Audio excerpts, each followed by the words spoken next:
As mentioned before, for today's main topic, we're going to be reviewing an article written by NerdWallet. Now, NerdWallet is not a sponsor of the podcast, but as you can see by the title of this article, it definitely fit with today's theme. This article is called Family Loans, How to Borrow From and Lend to Family. Family loans can provide a cheaper leg up, but they also risk the relationship. Carefully weigh the pros and cons.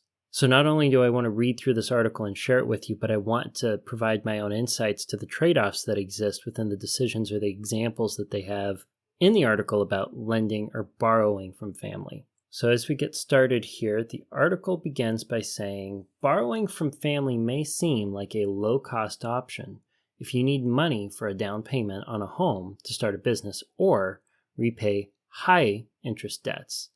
But mixing money and family is tricky. A family loan can put your relationship with the lender and their finances at risk. Success requires clear communication and maybe even a written agreement that details the loan terms.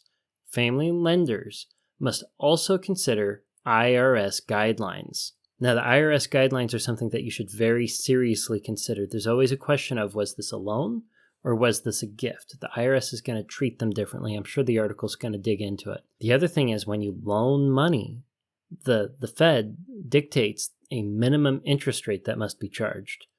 And if the family loan is a interest-free loan and it's substantial, you might be getting yourself into some serious tax trouble and legal trouble at that. And as a quick disclaimer, what I say on this podcast here and what they say in this article does not substantiate IRS tax advice or legal advice. The article continues. Here's what to know about getting a personal loan from a family member, including the pros and cons and how to formalize a family loan and alternatives to consider. So what is a family loan? A family loan is a loan between family members. You don't say. But it's up to you and the lender to decide how it is structured. A family loan can have interest or not, be repaid in installments or a lump sum, and you can even provide collateral. This type of loan can be informal or formalized with a loan agreement. It sounds good and flexible at this point, right? Family loans can help you quickly bridge an income gap or cover an unexpected expense. They can help you avoid expense, no credit check loans, and don't have many barriers to approval. But the potential downsides include tax implications and a bit of awkwardness. Could be more than just awkwardness that you run into depending on the situation. The article continues with the following pros. There are 4 pros. The first pro is easy approval. The second one is cheap loans. The third is hardship options. And the fourth is help avoiding risky loans. So let's go through each one in depth. Easy approval is the first one. There's typically no formal application process, credit check, or verification of income when you're borrowing from family. Traditional lenders often require documents such as W-2 pay stubs and tax forms as a part of the loan application. Now, if you're not going to be able to go to another lender, to a bank, and qualify for a personal loan of equal size to what you're borrowing from family, there's probably a reason for that. If you have poor credit and someone else isn't willing to give you the money, well, you are probably a high-risk borrower. And by borrowing from family, you're putting the situation, the deal, the relationship at higher risk. Back to the article. Pro number 2, cheap loans. Since the loan is coming from a family member instead of a for-profit corporation, you may get a loan at a much lower interest rate than what the bank, credit union, or online lender might offer. Family members are also unlikely to charge late fees or upfront origination fees that lenders sometimes charge.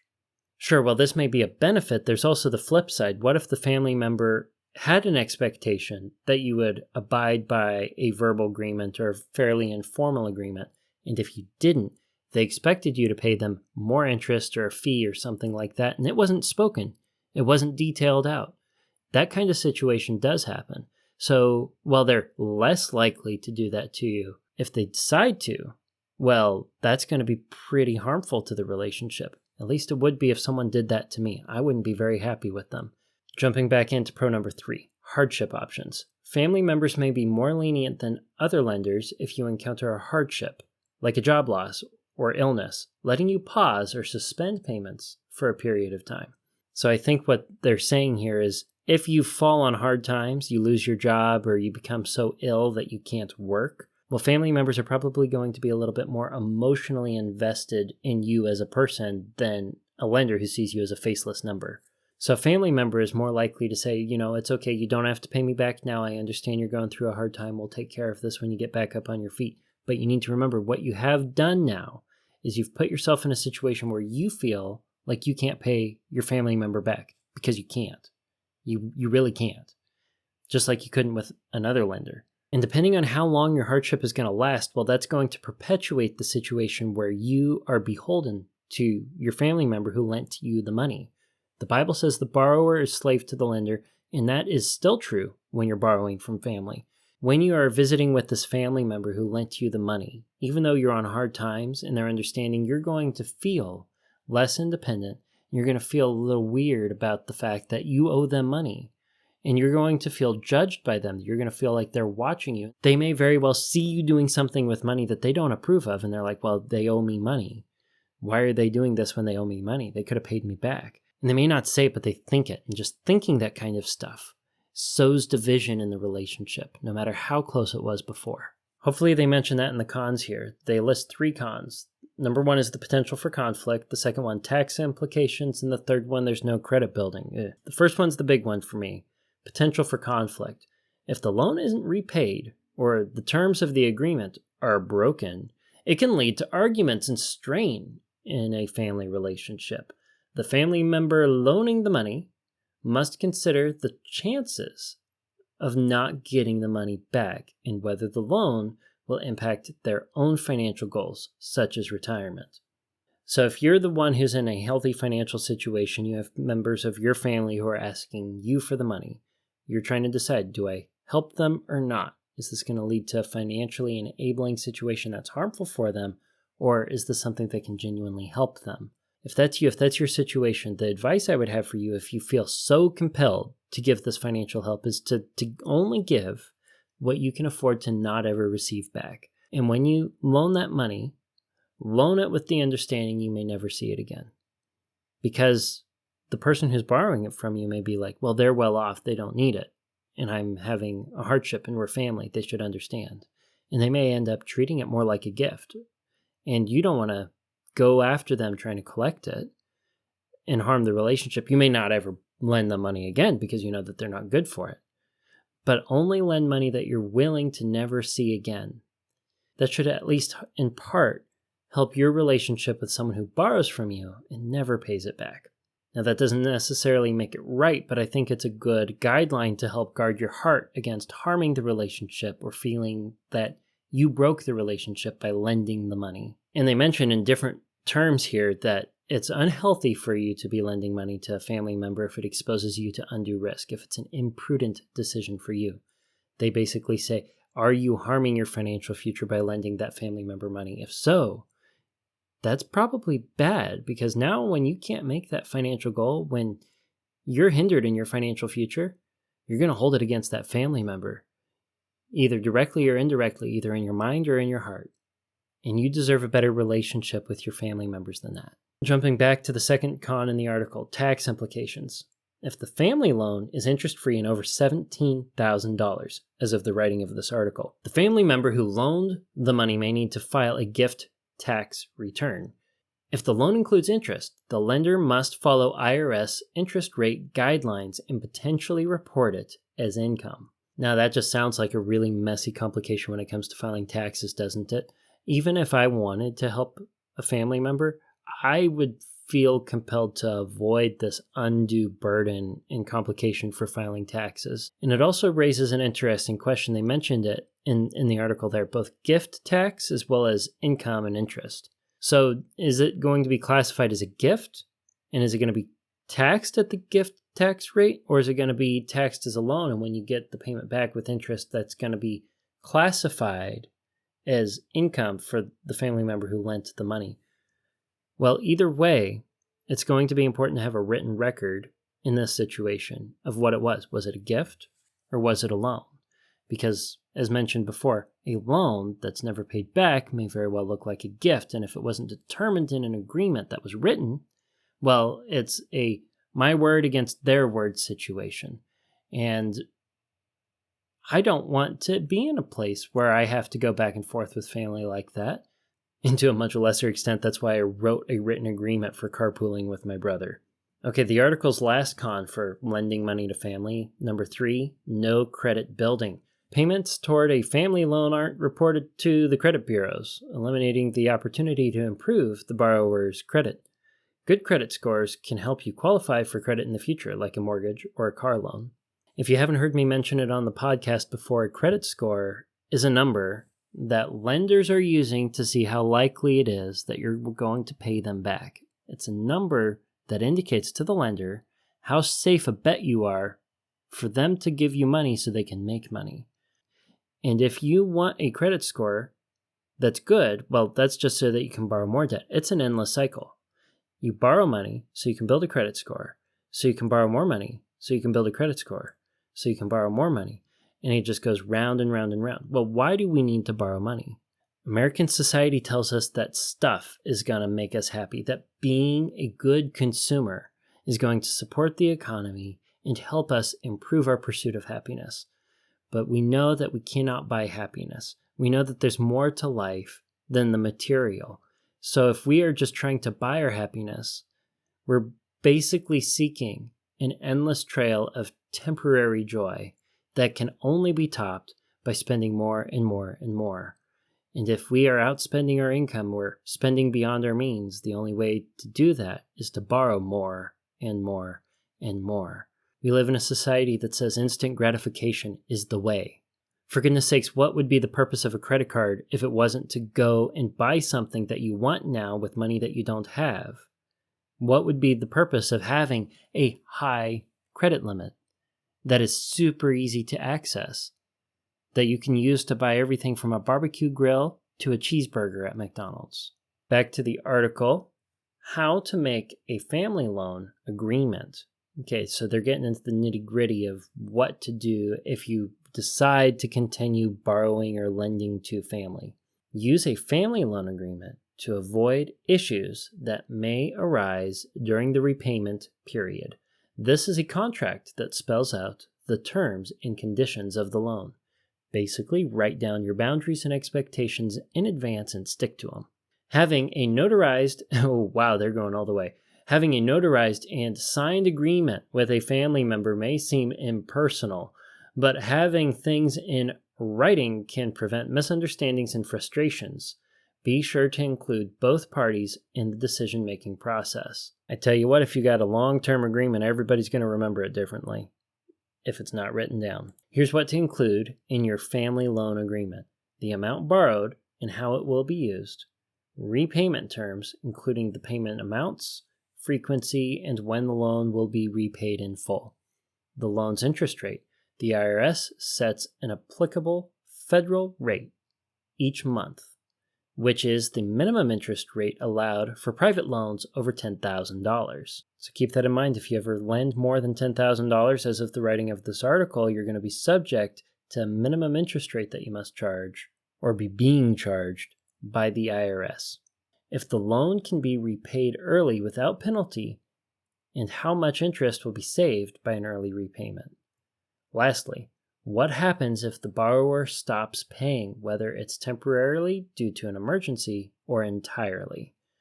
A tip to make things easier on the lender: have an idea of how much you need to borrow, what it's for, and when you plan to repay the loan when you approach them about borrowing.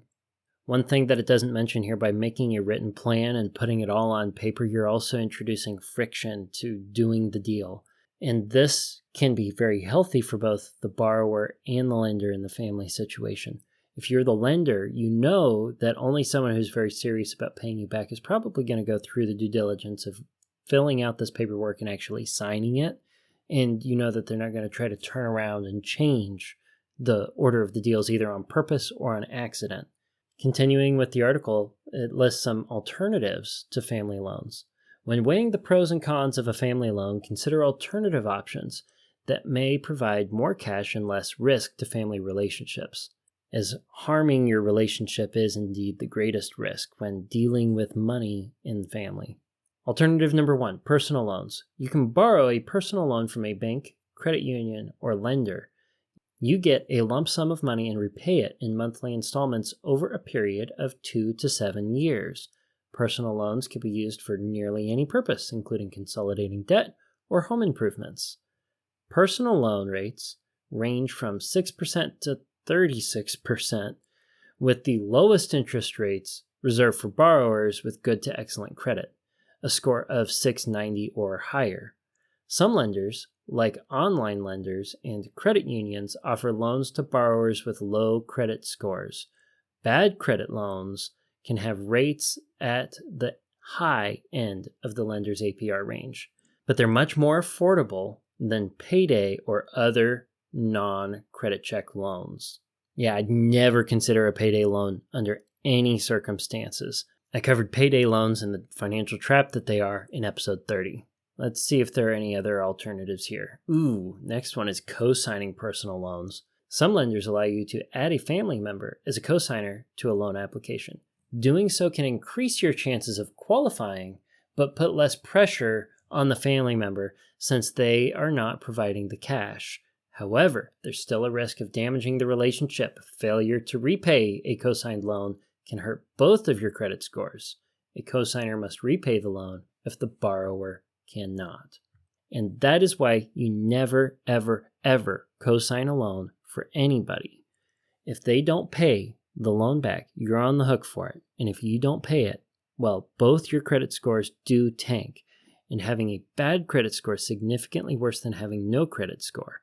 When you do this, when you co-sign a loan, you're introducing a great deal of risk into the relationship. If you need someone to co-sign on a loan for you to qualify, that means that you're not in a financial situation where you can service the loan yourself according to the lender. That means more than likely, if you go and you co-sign a loan, you're going to be doing so for someone who probably won't be able to make all the payments back. A good example would be a student loan. A student doesn't have a guarantee of a job or an income after they graduate, but they do have a guarantee of taking out a lot of debt.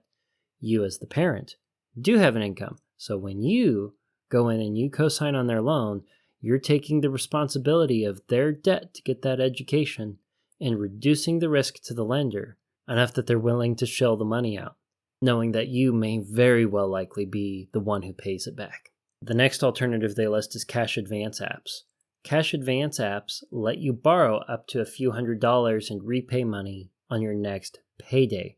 These apps don't charge interest, but they may charge subscription fees and fast funding fees, and they often ask for an optional tip. If you use an app, make a plan to pay the advance back on time. Just like payday loans, I can never recommend these. The way that these apps charge you money in the end ends up costing you a massive percentage of what you're borrowing. The equivalent APR is actually comparable to payday loans.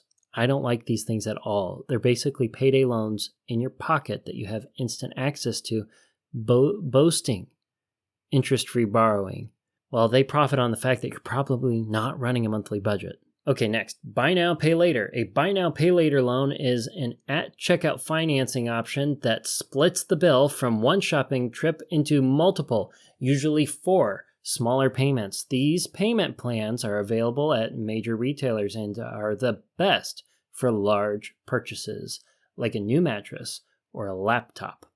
Use one payment plan at a time to avoid overspending or losing track of payment due dates.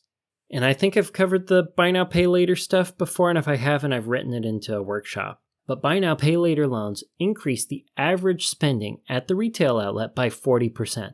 These things are basically a repackaging of the psychology of a credit card and getting you to buy something now that you don't necessarily need. These things are used for once. Let's be real. You can go and use a buy now, pay later loan at the store to buy anything.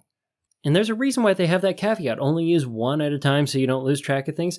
It is very likely that if you have a couple of these things running or more, you're going to lose track of it. Statistically, you're going to lose track of your due dates for your buy now, pay laters. And if you have a whole bunch of them, they're going to charge you fees for them when you miss those due dates. They're going to make a lot of money on you. What would I recommend instead? Save up for the large purchase. Don't borrow the money for something.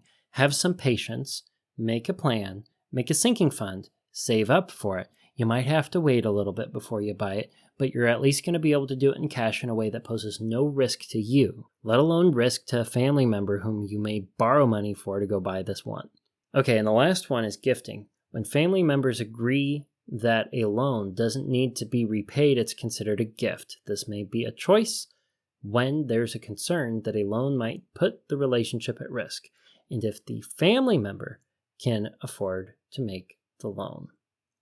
And I have no problem with giving someone money as long as it doesn't lead to financial enabling, as mentioned in last week's episode. And that's it. That's the entirety of the article. And my ultimate advice to you is to avoid dealing with loans within family, either as the lender or the borrower.